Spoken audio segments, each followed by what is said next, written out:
परम शांति बापूजी आपका स्वागत है। और आज हम आपके समक्ष एक नया टॉपिक लेके आए हैं।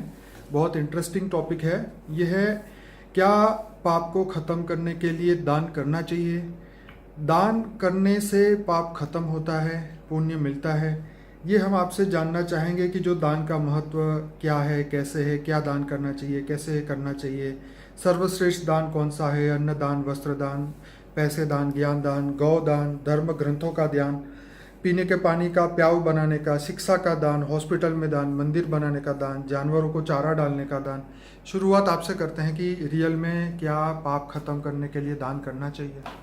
देखो, दान करने से जो भी अलग अलग प्रकार के दान करते हैं, ये जिस भावना से दान करते हैं उसी भावना से उसको प्राप्ति होती है।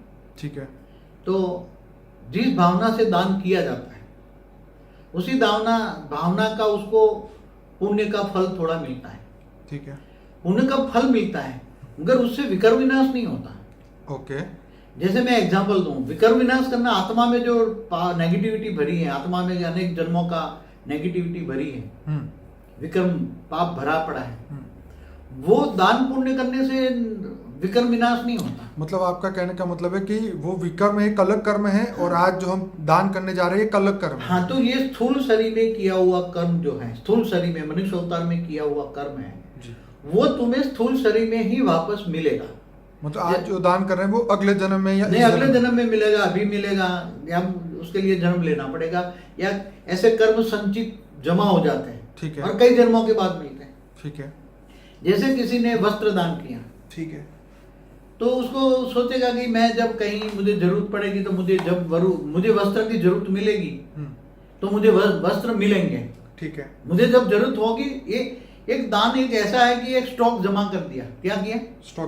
स्टॉक जमा, भाग्य जमा कर दिया कि ये भाग्य जब मुझे अगले जन्म में, ऐसे कई जन्मों में, क्योंकि मनुष्य तो मानते हैं मुझे जन्म मरण के चक्र में आना ही है। ठीक है। या तो गरुड़ पुराण के हिसाब से कहते हैं ना कि तुम जब दूसरे मरने के बाद तुम्हें जब वहां ले जाया जाएगा तो तुमने जो दान पुण्य किया है वो वहां मिलेगा, रास्ते में मिलेगा। ठीक है। जहाँ वो यमलोक ले जाते हैं, फिर यमलोक से जब उसको सजाए देते हैं, जी जी जी, 55 करोड़ नर्क में जब ले जाते हैं और जब उसको सजाए देते हैं तो वो सजाए में ये जो दान पुण्य किया है तो उसको रास्ते में मिलेगा। जैसे किसी को खाना खिलाया, गरीब को खाना खिलाया, तो बोले जब मैं मेरा मर जाऊंगा तो ये यमलोक जाते वक्त या मुझे जब सजाए मिलेगी तब खाना मुझे मिलेगा। ठीक है। ये भावना के गरुड़ पुराण का मतलब ही है कि कई बार मृत्यु के बाद ये तुम्हें मिल जाएगा। ठीक है। कई बार दूसरे जन्म में मिलेगा।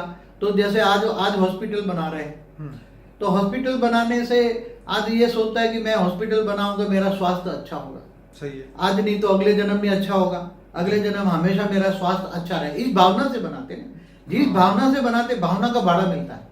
जैसे कोई एजुकेशन, मतलब बच्चों को फ्री में पढ़ाता है, हाँ, वो ये शिक्षा का दान करता है, वो सोचता है कि भाई मुझे नहीं मिली या हमारे खानदान को अगले जन्म में मिले, या तो ये सोचता है मेरे बच्चों को भी मिलेगी जी, इसका पुण्य का मेरे बच्चों को मिलेगा, या मुझे अगले जन्म में मिलेगी, या मैं भी शिक्षावान बनूंगा, या मैं कुछ भावना लेकर जो बनाते हैं ना। कई लोग धर्म ग्रंथों का दान इसलिए करते हैं कि भाई जब भी ये गीता ये सब पढ़ी जाएगी, रामायण, तो उसमें से जो लोग आत्माएं सुनेगी तो उनकी जो पॉजिटिव वाइब्रेशन निकलेंगे, जो धन्यवाद वो करेंगे तो वो उनको थैंक यू मिलेगा।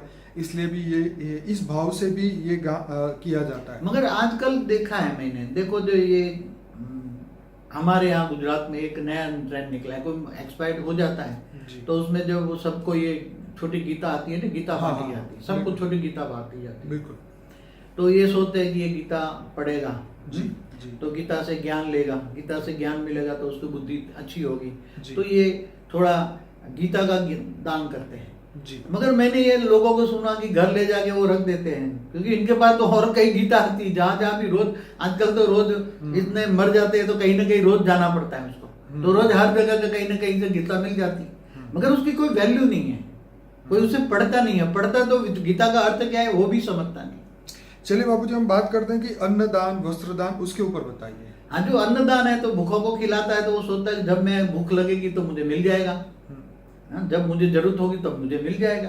मेरा प्रैक्टिकल ये, मैं पर्सनली ये सोचता हूँ कि जैसे लोग ये अन्न दान करते हैं, उसका कारण ये कि मुझे जब मेरा मुसीबत का समय हो तो मुझे सही समय पे कहीं ना कहीं से हेल्प मिले। हाँ। तो ये उसका भाव होता है और ये इसके भावना लिए होती ही ये लोग आके चल के ये दान करते हैं।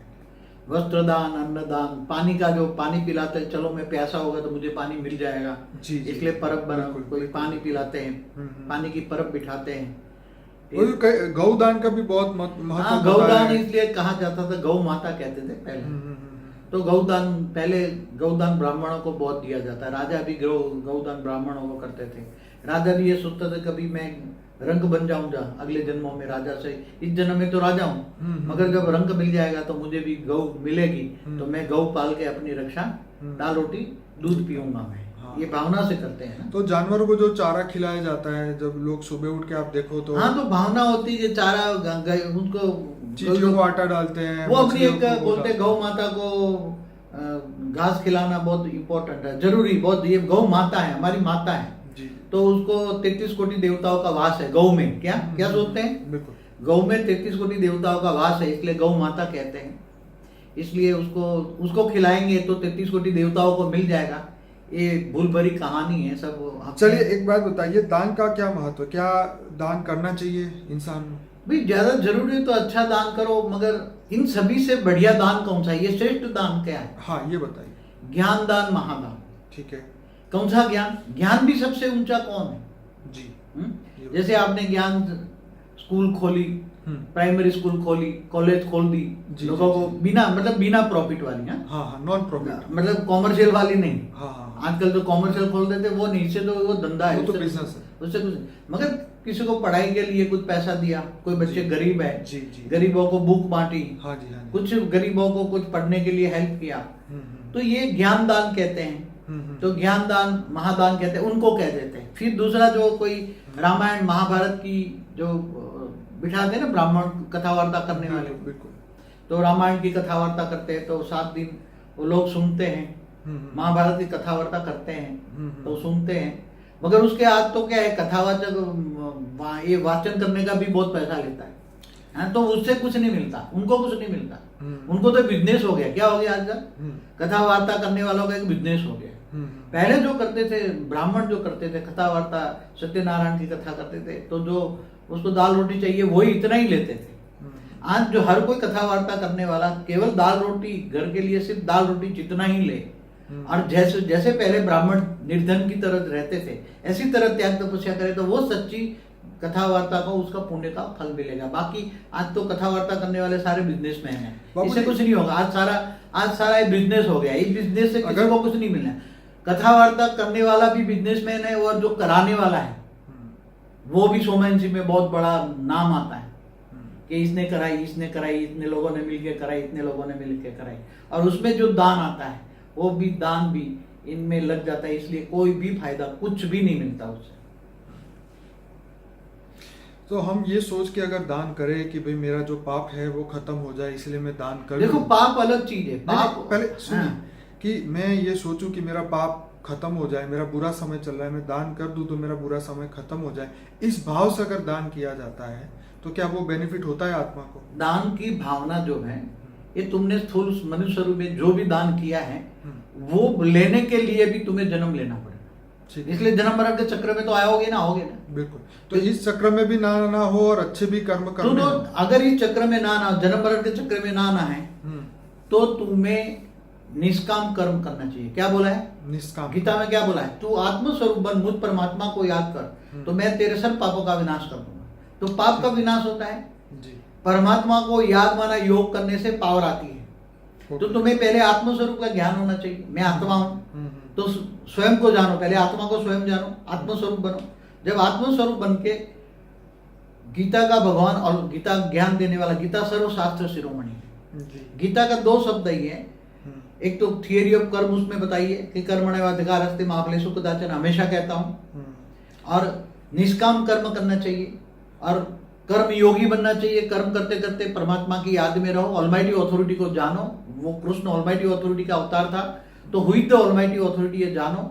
और ऊंचते ऊंच परम धाम से पावर, आत्मस्वरूप बन के ऊंचते ऊंच परम धाम से पावर अपने आत्मा में उतारो। तो आत्मा में जो नेगेटिव कचरा भरा हुआ है, जन्मों जन्म ना पाप भरा हुआ है, तो वो पावर आने से, आत्मा में परम लाइट आने से, परम पावर आने से, परम प्रकाश आने से आत्मा में विकर्म विनाश हो जाएगा। इसलिए उसका कारण शरीर भी चार्ज हो जाएगा, सूक्ष्म शरीर भी चार्ज हो जाएगा, स्थूल भी शरीर चार्ज हो जाएगा। और जब उसकी कर्मातीत अवस्था हो जाएगी आत्मा की, तब वो ऑटोमेटिकली स्थूल शरीर त्याग के इस व्यक्त से अव्यक्त बन के वो चला जाएगा। और उसके साथ अगर परम शांति का वाइब्रेशन पूरे दिन बोले, बेहद की परम परम परम परम परम महाशांति है, महाशांति है, महाशांति है, परम शांति है, परम शांति है, ये वाइब्रेशन फैलाए, तो उसके सूक्ष्म शरीर ओरे में भी परम शांति हो जाएगी, घर में भी परम शांति हो जाएगी। और धीरे धीरे चारों ओर ओरा फैलेगा। आत्मस्वरूप में स्थित होकर कोई भी कर्म करेगा तो विकर्म नहीं बनेगा। ठीक है। और उसकी कर्मातीत अवस्था होगी, और कर्मातीत अवस्था होगी, इसलिए हमारे कई वीडियो में हमने ज्ञान योग की वीडियो बताई है, आप देखिए सुनिए। बाबूजी, बेहद का ज्ञान दान करने से क्या प्राप्ति? यही तो बता रहा हूँ, बेहद का ज्ञान दान, जो बेहद की भावना से विश्व परिवर्तक का, ये भावना का हो गया, वो हद की भावना थी। ठीक है। वहां तो वस्त्र दान किया तो मुझे वस्त्र मिला, ये भावना थी ना। अब वस्त्र दान लेने के लिए, कि गरीबों को खिलाया, वो जो दान किया तुमने संसार में, वो लेने के लिए तुम्हें दूसरा जन्म लेना पड़ेगा। ठीक है। दिया है तो लेना पड़ेगा, ये थियरी ऑफ कर्म कहता है। ठीक है। अब ये जो बेहद का ज्ञान है, ये रामायण महाभारत की कहानी नहीं है, ये ज्ञान बेहद का ज्ञान है। बेहद के विश्व जीवन मृत्यु से ऊपर जाने की बात है। बेहद का ज्ञान माना बेहद का अर्थ समझना पड़ेगा। बेहद का विश्व कितना बड़ा है पहले, हुई तो बेहद के ज्ञान में हुई तो ऑलमाइटी अथॉरिटी, वो जानना है। अल्टीमेट अथॉरिटी कौन है, ऊंचते ऊंच परम धाम कौन है, बेहद के विश्व का, बेहद की कला का परम धाम क्या है, वो ज्ञान मार्ग में आता है। ये ज्ञान मार्ग है। बेहद का ज्ञान माना जैसे एक ब्रह्मांड का मालिक शिव है, वो ब्रह्मा द्वारा सर्जन, विष्णु द्वारा पालना और शंकर द्वारा विनाश करता है। एक ब्रह्मांड की कहानी होगी, ब्रह्मा विष्णु शिव शंकर की कहानी, मतलब वो सारे वेदों शास्त्रों में एक ब्रह्मांड की कहानी लिखी हुई है। इससे ज्यादा कुछ नहीं है हमारे। बेहद के ज्ञान से क्या? बेहद का ज्ञान मतलब बेहद कितना शब्द है वो तो समझाओ ना पहले। देखिए वो बाबूजी आपके बहुत वीडियो नहीं, मगर वो अभी इस वीडियो में जो सुनेंगे वो तो उसको पता नहीं लगेगा ना। तो ये इसलिए एक ब्रह्मांड माना एक सोलर सिस्टम, महाब्रह्मांड माना गैलेक्सी, यूनिवर्स, सब है ना, ग्रेट यूनिवर्स, मल्टीवर्स, ये बेहद का विश्व होता है। तो बेहद का ज्ञान जो सुनाता है और बेहद के विश्व का अर्थ समझकर बेहद का परम शांति फैलाता है, बेहद का ज्ञान के साथ बेहद की परम शांति आएगी ना। ये ज्ञान जो प्रमोट करता है, उस आत्मा को क्या प्राप्ति होती, उसके बारे में बताइए। उसको बेहद की प्राप्ति होगी। ओके। बेहद की प्राप्ति वो इस धरती पर प्राप्ति होगी कि बेहद की दुनिया में जाके प्राप्ति होगी? जिस आत्मा ने बेहद का ज्ञान सुनाया जी, तो वो आत्मा का लक्ष्य बेहद का विश्व में ऊंचे परम धाम में जाने का ही होगा ना। बेहद का ज्ञान सुनाएगा तो उसका लक्ष्य क्या होगा, वो आत्मा का जी, साथ में लक्ष्य भी होगा ना। ठीक है। दान के साथ भावना जुड़ी थी ना। बिल्कुल। हाँ, तो तुम्हारी स्थूल भावनाएं थी ना, स्थूल मनुष्य जीवन में प्राप्त करने की भावना थी ना। यहाँ तो बेहद का ज्ञान सुना के कहेंगे, तुम बेहद का ज्ञान सुनोगे, बेहद के बाप को जानोगे, ऑलमाइटी अथॉरिटी जानोगे, उसको याद करोगे, योग करोगे तो विकर्म विनाश हो जाएगा, कर्मातीत अवस्था हो जाएगी, तो तुम ऊंचते ऊंच परम धाम चले जाओगे। देखिए जिस प्रकार जो दान करते हैं उसका एक निश्चित फल होता है। हाँ। कि भाई वस्त्र दान किया तो तुम्हें उस अगले जन्म में वस्त्र की प्राप्ति होगी। बेहद के ज्ञान की प्राप्ति यहाँ पे मैं जो समझ रहा हूँ ये वो हुई कि आज हमने जिन जिन आत्माओं को बेहद का ज्ञान दिया, उनका जीवन बदला, उनके जीवन के लक्ष्य को बदला और उसको बेहद की दुनिया में जीवन मृत्यु के चक्र से निकालने के लिए। तो जब भी आत्मा कभी ऐसी सिचुएशन में आ जाए, कोई भी लोक में या कोई भी ब्रह्मांड में वो आत्मा फंसी हो, तो उसको भी ये बेहद का ज्ञान कोई ना कोई आत्मा द्वारा उसको भी मिले और वो अपने लक्ष्य तक पहुंचे। उस लक्ष्य की प्राप्ति के लिए जहां जहां पर उसको जरूरत पड़े वहां पर परमात्मा डायरेक्ट या इनडायरेक्ट वे में उसको वो प्राप्ति करवाए। तो मेरे हिसाब से बेहद के दान, ज्ञान का जो दान है, इसका ये बेनिफिट निकलता है। देखो बेहद का ज्ञान देने से ऑलमाइटी अथॉरिटी की परिचय होता है और जो डायरेक्ट ऑलमाइटी अथॉरिटी को याद माना योग करता है, कनेक्शन जोड़ता है, तो उससे पावर आई ना। और उसको हेल्पलाइन भी तुरंत मिलती है उसको। इस जीवन में अभी भी इसी वक्त उसको हेल्पलाइन मिल गया। वो ऑलमाइटी अथॉरिटी का एक आकार सूक्ष्म रूप एक उनके साथ आसपास रहेगा। जहां भी लौकिक जीवन में भी उसको हेल्पलाइन चाहिए, उसको हेल्पलाइन मिलेगी, लौकिक में भी हेल्पलाइन मिलेगी और अलौकिक में तो जब आत्मस्वरूप बन के और ज्ञान दान महादान परम शांति का वाइब्रेशन फैलाएगा, पूरा मंत्र बोलेगा बेहद की परम परम महाशांति है, तो आत्मस्वरूप में स्थित होकर पावर आया, वो वाइब्रेशन फैलेगा, चारों ओर शांति का वाइब्रेशन फैलेगा। तो बाबूजी आपने बहुत बढ़िया ये समझाया। मैं अपने श्रोताओं को बताऊंगा कि हमारे जो आगे आने वाले जो वीडियो है, पाप का प्रायश्चित कैसे करना चाहिए और मृत्यु के बाद भी पुण्य कैसे प्राप्त हो, ऐसे और भी हमारे वीडियोस अभी आने वाले हैं। और मैं सभी को कहूँगा कि बापूजी के जो फेमस वीडियो है लाइफ आफ्टर डेथ, मृत्यु के बाद का जीवन, 7 secret of Shiva, creation of universe, creation of multiverse, history of universe, ये इतने फेमस वीडियो है। आकाशीय रिकॉर्ड जो अभी हमने 2 दिन पहले ही रिकॉर्ड किया था, वो इतना अच्छा वीडियो है कि इसको सुनने के बाद जो है आपको क्योंकि अब तो साइंस भी ये एक्सेप्ट कर रही है कि जो क्वांटम फील्ड है वो हर मनुष्य के आसपास है, और अगर वो शांत मन से, अगर शांत चित्त से, अगर आत्मा की वो उच्च अवस्था में पहुंच जाए तो उससे वो कैसे जानकारी प्राप्त कर सकता है, अपने आप को जान सकता है, विश्व का कल्याण कैसे कर सकता है। तो बापूजी ने अपने हर वीडियो में ये बात बताई है। हमारे चैनल में 1500 वीडियो है। सबसे पहले अनस्पोकन ट्रूथ हमारा प्लेलिस्ट सुनिए, 110 वीडियोस है। उसके बाद में फॉर द बिगिनर का प्लेलिस्ट है, वो पूरा सुनिए। तो ये सभी जानकारी के लिए हमारे वीडियोस जरूर से देखिए। हमारे वीडियो को लाइक करें, शेयर करें, सब्सक्राइब करें, और हमारे जब सब्सक्राइब करते टाइम वहाँ पे एक बेल आइकॉन होता है, उस पर क्लिक करेंगे तो नया जब भी वीडियो हम अपलोड करेंगे उसका नोटिफिकेशन हर एक को मिलेगा जो भी हमसे जुड़ेंगे। तो हमारे चैनल पे बने रहिए और बेहद के विश्व को बदलने के लिए आप जितना हो सके हमें जरूर मदद करिए। बेहद की परम शांति। थैंक यू, धन्यवाद बापूजी, बहुत बहुत धन्यवाद। परम शांति।